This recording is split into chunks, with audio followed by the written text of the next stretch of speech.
Start हो गया। बिस्मिल्लाहिर्रहमानिर्रहीम। अस्सलाम वालेकुम दोस्तों। पुर्तगाल ऐसा मुल्क है कि जहाँ पे आप लोग वीज़े की आस में आते हैं, कहते हैं जी कि यहाँ पे वीज़ा जो है बहुत आसानी से जो आपको मिल जाएगा। जो भी यूरोप में इलीगल हैं वो किसी तरीके से भागम भाग जो है वो पुर्तगाल की तरफ आते हैं कि यहाँ पे कोई वीज़ा एक्सटेंड हो जाएगा तो हमें वीज़ा जो है वो आगे का जो है मिल जाएगा। तो इसी सिलसिले में मैं ये वीडियो बना रहा हूँ कि मेरे साथ आपने दूसरी वीडियो देखी होगी, वकास भाई हैं, और ये आपको इन्फॉर्मेशन देंगे थोड़ी इस बारे में कि यहाँ पे आप जो है वो रूल रेगुलेशन क्या हैं या वीज़ा आप जो है वो किस तरह जो है वो हासिल कर सकते हैं। तो अस्सलाम वालेकुम वकास भाई। वालेकुम अस्सलाम। सबसे पहले आपका बहुत शुक्रिया जी कि आपने हमें वक्त दिया। यहाँ पे वक्त जो है वो सबसे कीमती जो है ना वो चीज़ है। तो आप यहाँ पे कितना अर्सा हो गया आपको पुर्तगाल में आए हुए? पुर्तगाल में मुझे आए हुए 2 साल हो गया तकरीबन। ठीक है। और आपने वीज़ा अप्लाई किया हुआ है यहाँ पे? मैंने वीज़ा अप्लाई किया हुआ है, मैं अभी रेजिडेंस का वेट कर रहा हूँ। ठीक है। जब वकास भाई जो है वो स्पेन से आए यहाँ पे, स्पेन का कार्ड इनके पास है, लेकिन ये चाहते हैं जी कि हमारे पास जो वो कार्ड पुर्तगाल का भी हो, क्योंकि इसमें जो आपकी नेशनलिटी मिलने का जो चांस है ना वो ज़्यादा हो जाता है और एक जल्दी जो है नेशनलिटी आपको मिल जाती है। तो इसमें कितना टाइम लगता है यहाँ पे नेशनलिटी मिलते हुए? नेशनलिटी मिलते हुए तकरीबन आपको 6 से 7 साल लग जाते हैं। टोटल मुकम्मल जो प्रोसेस है फाइल लॉक होने से लेके पासपोर्ट मिलने तक 7 साल आपको। ठीक है। फाइल लॉक होने का मतलब ये है कि फ़ाइल आपकी जब एंटर हो जाती है, यानी कि केस जब आप जमा करवाते हैं तो वो समझ लें कि आपकी फ़ाइल जो वो लॉक हो गई है। ठीक ठीक। तो ये बताएं कि इसकी रिक्वायरमेंट्स जो है वो क्या है? अगर आप ये मुझे बताएं कि बंदा टोटली इलीगल है कोई यूरोप में, उसके पास कोई वीज़ा नहीं है, इसी तरह बेचारा समझ लें कि शहीद हुआ है, तो उसके पास क्या चॉइस है कि वो कैसे अपना वीज़ा जो वो पुर्तगाल का हासिल करें? जो टोटली इलीगल होते हैं वो उनके लिए ओपन इमिग्रेशन है यहाँ पे पुर्तगाल में। वो आए, पासपोर्ट अपना उनके पास होना चाहिए ओरिजिनल, और आईडी कार्ड होना चाहिए। ठीक है। आके जमा करवाएं अपने पेपर। फाइनेंस नंबर होता है वो पहले बनवाना पड़ता है, फिर NIS नंबर होता है वो बनवाना पड़ता है। उसके बाद आपके पास एड्रेस होना चाहिए और फाइल लॉक अपने करवानी होती है। ठीक है। सारे पेपर लेके जो इनका दफ्तर है वहाँ पे जाके अपनी फाइल लॉक करवाएं। काम आपके पास होना चाहिए, और उसके बाद जो इनकी रिक्वायर है वो तकरीबन 12 टैक्स की है, यानी कि 12 महीने का टैक्स जो है वो आपको देना पड़ेगा। वो आपने देना है, और उसके बाद आपकी ईमेल आ जाती है। ठीक है। तो बस नॉर्मल आपके तकरीबन 2 साल तक लग जाते हैं, आपको कार्ड मिल जाता है। वो कार्ड कितने अर्से का होता है? वो 2 साल का। 2 साल का, यानी कि पहली दफ़ा आपको 2 साल का वीज़ा देते हैं, वो आपके अप्लाई करने से साल बाद जो है वो आप वीज़ा देते हैं। जी ठीक ठीक। और NIS ये जो फाइनेंस नंबर है ये तो मुझे समझ आ गई। फाइनेंस नंबर जो है यहाँ वो टैक्स जिस नंबर में जाता है वो आपका फाइनेंस नंबर है। ठीक है। और ये NIS नंबर जो है NIS नंबर भी यही है, इसी पे कॉन्ट्रैक्ट वगैरह होता है। ये कोई लोकल अथॉरिटी है यहाँ की वो बनाते हैं? जी। ये जिस शहर में आप हैं उसकी ऑफिस जो है वहाँ पे मौजूद है? हर शहर में है। इस ऑफिस को क्या कहते हैं?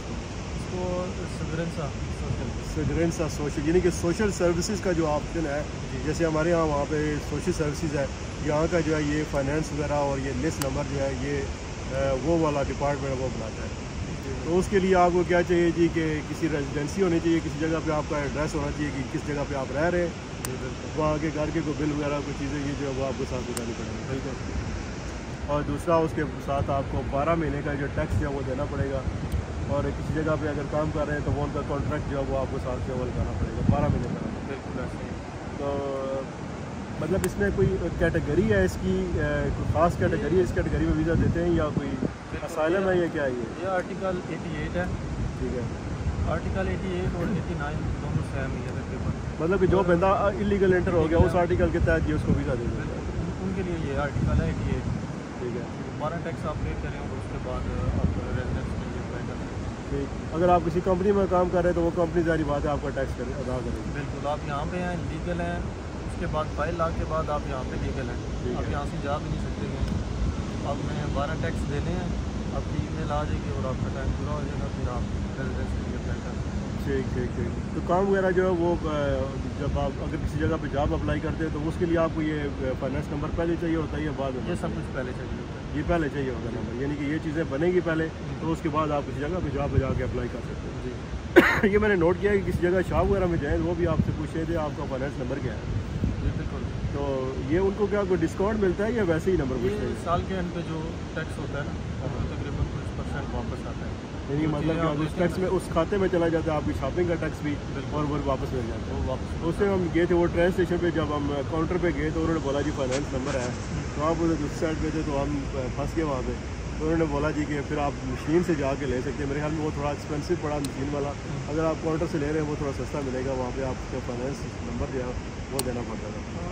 आपकी जो है आप लगाना चाहते हैं फाइनेंस नंबर तो लगाएंगे, तो कोई मसला नहीं। अगर शॉपिंग वगैरह को विजिटर जो आते हैं यहाँ पे ज़्यादातर ये, क्योंकि पुर्तगाल एक विजिटिंग कंट्री है, तो यहाँ पे लोग जो है वो अक्सर मुख्तलिफ मुल्कों से आते रहते हैं। उनको सारी बात है फाइनेंस नंबर नहीं चाहिए, लेकिन अगर आप देते हैं तो उसका आपको फ़ायदा ये है कि आपका टैक्स ईयर जब ख़त्म होगा तो वो आपको पैसे जो है वो रिटर्न हो जाएंगे उसके, मतलब क्योंकि परसेंटेज है, सारे नहीं रिटर्न होंगे लेकिन परसेंटेज जो वो वापस उसको आपके अकाउंट में जो वो आ जाएगी।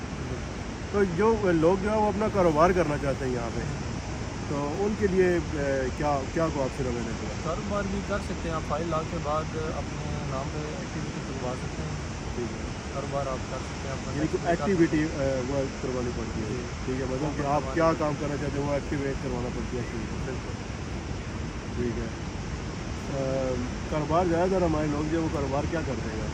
यहाँ पे रेस्टोरेंट चल गया, रेस्टोरेंट का जो मिनी मार्केट हो गई, ऐसे छोटे छोटे शॉप बना लेते हैं। मोबाइल की बस अपना टैक्स पे करते हैं तो कार्ड लेते हैं। ठीक है, लेकिन हमारे लोगों में ये खराबी है कि वीज़ा लेके यहाँ से भाग जाओ, भागो जनाब दूसरे मुल्क में चले जाओ।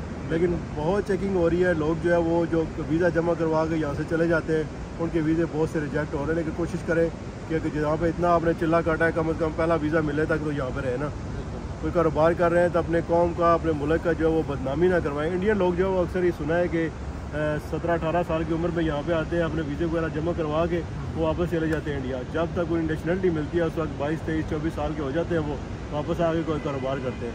ये मुल्क ऐसा है कि यहाँ पे अगर आप इन्वेस्टमेंट करते हैं ना, कोई शॉप वगैरह ले लेते हैं, तो गर्मियों के सीज़न में आप खूब उसमें से पैसा बना सकते हैं। सर्दियों में याशी करें आप, घूमें, कुछ भी ना करें आप। तो गर्मियों में आपके पैसे जो है वो सारे जो है उसके अंदर सारे पूरे हो जाते हैं। तो आप अगर कारोबार करते हैं तो कारोबार जो है ना जम के करें, इस तरीके से ना करें यार वीज़ा लेके किसी और जगह चले जाएंगे। बाकी यूरोप में भी अभी वो वाले हालात नहीं रहे हैं कि जी बंदा वहाँ पे जाएगा और किसी दरख्त के साथ लगे हुए नोट तो वो उतारने शुरू कर देंगे। वहाँ पे भी बहुत सस्ती है। यहाँ पे मैंने नोट किया कि लाइफ जो है वो बहुत चिल्ड लाइफ है यहाँ पे। बंदे आराम से जनाब कोई काम पे गया, आया, पार्क शहर में बैठा, धूप लगवाई, यह ऐसा सिस्टम है यहाँ पे। ना बहुत गर्मी होती है ना बहुत सर्दी होती है, तो यहाँ पे लोग जो है ना वो उसको एंजॉय करते हैं। तो उम्मीद है जी वकास भाई आपका भी जल्दी जवाब आ जाए इंशाल्लाह। तो आप जब यहाँ पे वैसे भी वकास भाई जो कारोबार कर रहे हैं यहाँ पे, तो आपसे भी यही गुजारिश है कि कारोबार करें।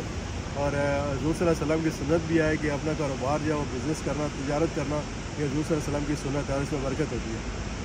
तो अगर किसी के पास कोई सवाल हो इस बारे में मज़ीद कुछ पूछना चाहे तो वो वकास भाई एक बात बताइए, अगर बंदे यहाँ पे कोई शॉप अगर बंदा रेंट पे लेता है, मसलन आपका शहर जो है वो पुरागा जो शहर था वहाँ पे, वहाँ पे तकरीबन शॉप जो है वो अगर टाउन के अंदर है तो कितना किराया होगा उसका?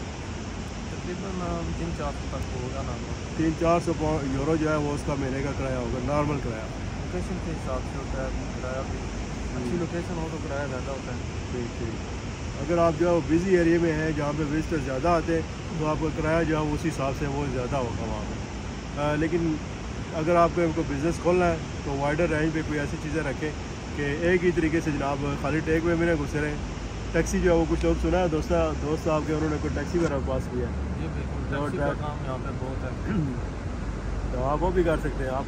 लेकिन अगर आपके पास 7 बच्चे हैं तो बच्चों को यहाँ पे स्कूल में दाखिल करवाएं, उसकी बुनियाद पे आपको वीज़ा जो है वो जल्दी मिल जाएगा और बच्चों की जो है फ्यूचर भी बन जाएगा। ऐसा ना हो कि बच्चों के आके उनको भी काम पे लगा दें, बेचारे सारी ज़िंदगी उन्होंने फिर मजदूरी कर दी।